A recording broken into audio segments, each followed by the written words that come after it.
കൂട്ടുകാരെ, അപ്പോഴാണെങ്കിലേ നമ്മളിന്ന് നമ്മുടെ കോഴിക്ക് വീണ്ടും ഓർഡർ കൊടുക്കാൻ വേണ്ടി പോകും. നമ്മുടെ കയ്യിലുള്ള സ്റ്റോക്കൊക്കെ തീരാറായി, പിന്നെ കോഴികളെ കൊടുക്കാനുള്ള സമയമൊക്കെ.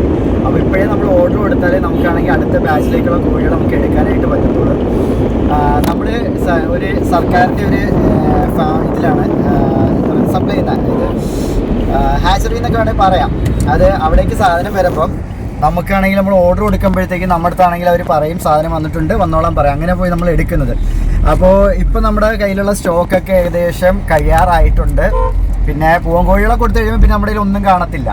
അപ്പോൾ നമ്മൾ വിചാരിച്ച് ഇന്ന് പോയിട്ട് എന്തായാലും ഓർഡർ കൊടുക്കാമെന്ന് വിചാരിച്ച് നമ്മൾ കൊട്ടിയത്തേക്കാണ് പോകുന്നത് കേട്ടോ. കൊട്ടിയത്തുള്ള ഗവൺമെൻറ്റിൻ്റെ പൗൾട്രി ഹാച്ചറിങ് ഫാമിലേക്കാണ് നമ്മൾ പോകുന്നത്. അപ്പം അവിടെ പോയിട്ട് ഇനി ഓർഡർ കൊടുക്കാൻ വേണ്ടി പോകാം. നിങ്ങൾക്ക് എല്ലാവർക്കും മഴ കിട്ടുന്നുണ്ട്, ഞങ്ങൾക്ക് ഇവിടെ മഴ കിട്ടുന്നില്ല. ചൂടെടുത്തിട്ട് നിൽക്കാനൊന്നും വയ്യ. ഇപ്പം പലർക്കും ഉള്ള ഒരു പ്രശ്നം എന്ന് വെച്ചാൽ ഈ ചൂട് കാരണം കോഴികളൊക്കെ ചത്തു പോകുന്നുണ്ട് കേട്ടോ. അങ്ങനെ എല്ലായിടത്തും ഉണ്ട് കേട്ടോ. നമുക്കും അതിൻ്റെയൊക്കെ പ്രശ്നങ്ങൾ വന്നായിരുന്നു. എല്ലാവർക്കും ഉണ്ട്.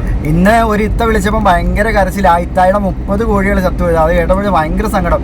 അതെന്നുവെച്ചാൽ എല്ലാവർക്കും ഇപ്പോൾ ഈ ചൂട് കാരണം പല പ്രശ്നങ്ങളും വരുന്നുണ്ട്. ഇപ്പം നമ്മൾ നമ്മുടേതായിട്ടുള്ള രീതിയിൽ നാട്ടിൽ പണ്ട് നമ്മൾ ചെയ്യുന്ന ഓരോ കാര്യങ്ങൾ ചെയ്ത് നിൽക്കുന്നതുകൊണ്ട് നമുക്ക് അതിൻ്റെ അത്രയും സീരിയസ് ആയിട്ടുള്ള ഒരു ഇഷ്യൂയിലോട്ട് നമ്മൾ പോകാത്തത്.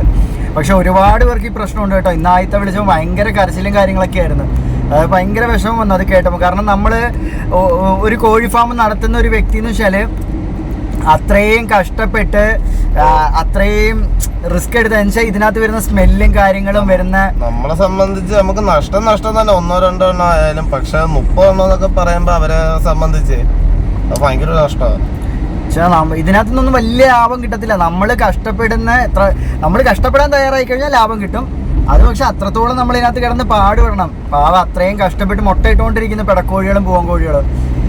അപ്പോൾ ഒരുപാട് പേർക്ക് ഈ പ്രശ്നങ്ങളുണ്ട്. ഞാൻ ഇവിടെ ചെയ്യുന്ന കാര്യങ്ങളൊക്കെ നമ്മൾ ഇന്നലത്തെ ഇട്ട ലോങ് വീഡിയോയിൽ ഞാൻ പറഞ്ഞിട്ടുണ്ടായിരുന്നു. നമ്മൾ എങ്ങനെയാണ് നോക്കുന്നതെന്നുള്ളതും എങ്ങനെ കോഴികൾ ഡെഡ് ആവാതിരിക്കാൻ വേണ്ടി മാക്സിമം നമ്മളെങ്ങനെയാണ് കഷ്ടപ്പെട്ട് നോക്കുന്നതെന്നുള്ള കാര്യങ്ങളൊക്കെ പറഞ്ഞിട്ടുണ്ടായിരുന്നു.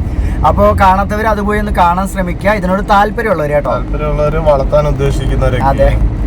അപ്പോൾ നമുക്കിനി ഫാമിൽ പോയിട്ട് കാണാം കേട്ടോ. അപ്പോൾ കൂട്ടുകാരെ, നമ്മൾ ബുക്ക് ചെയ്തിട്ട് നമ്മൾ തിരിച്ച് വീട്ടിലേക്ക് പോവുകയാണ്. പിന്നെ ഇങ്ങോട്ടേക്ക് വന്ന സമയത്തേ ഞാൻ കുറേ നാളായി കാറിലൊക്കെ കയറിയിട്ട് അതിൻ്റെ ആയിരിക്കും ഭയങ്കരമായിട്ട് തലവേദനയൊക്കെ എടുത്തിട്ട് ഛർദ്ദിക്കാനൊക്കെ വന്നിട്ട് ഇങ്ങനെ ഇട്ടിട്ട് ഇങ്ങനെ കിടക്കുമായിരുന്നു. ഭയങ്കരമായിട്ട് തലവേദന എടുക്കും. നമുക്ക് ഈ എന്താ പറയുക, അടഞ്ഞു മുറിക്കാതിരിക്കുമ്പോൾ ഈ ശ്വാസം മുട്ടൊക്കെ എടുക്കുന്ന ചില ഇതുണ്ടല്ലോ, അങ്ങനെയുള്ള കുറേ പ്രശ്നങ്ങൾ. നമ്മളെന്തായാലും കോഴിക്ക് ഓർഡർ കൊടുത്ത് ഇനി നേരെ വീട്ടിലേക്ക് പോകണം.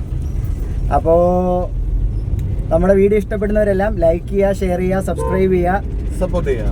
മറ്റൊരു നല്ല വീഡിയോ ആയിട്ട് വരുന്നതായിരിക്കും കൂട്ടുകാരെ. ബൈ.